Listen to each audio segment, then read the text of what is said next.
যে আজকে জানানো হয় যে 17 তারিখে শপথ, 10টার দিকে শপথ হবে এমপিদের, এটা জাতীয় সংসদে, এবং 4টার দিকে জাতীয় সংসদের সাউথ প্লাজায় ক্যাবিনেট মানে ইনকামিং প্রাইম মিনিস্টার এবং ওনার ক্যাবিনেট শপথ গ্রহণ করবেন। ফরেন মিনিস্টার এই মিটিংয়ে জানান যে সার্কভুক্ত দেশ আছে তাদের সব ফরেন মিনিস্টারদেরকে ইনভাইট করা হয়েছে, এবং অ্যাট দ্য সেম টাইম কাতারের ফরেন মিনিস্টারকে ইনভাইট করা হয়েছে।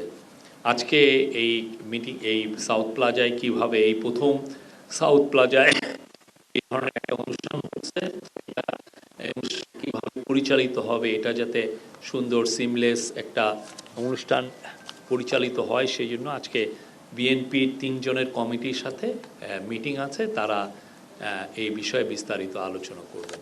আর ক্যাবিনেটের শেষ বক্তব্য রাখেন চিফ অ্যাডভাইজার, আবার সবাই তার কলিগদেরকে ধন্যবাদ দেন, এবং উনি বলেন যে ওনার লাস্ট রিমার্কটা ছিল যে we are lucky people who got the opportunity to serve the nation.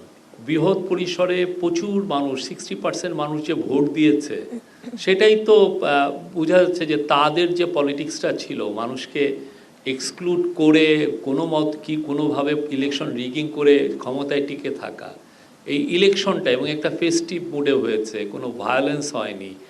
আমাদের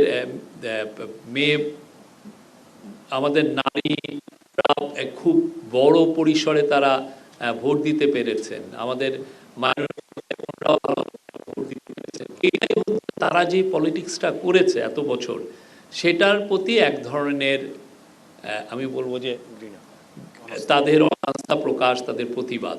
এবং এটা দেখেন, এটা কি ফেস্টিভ ছিল, এরকম ফেস্টিভ ইলেকশন আমি তো দেখি নাই তেমন একটা।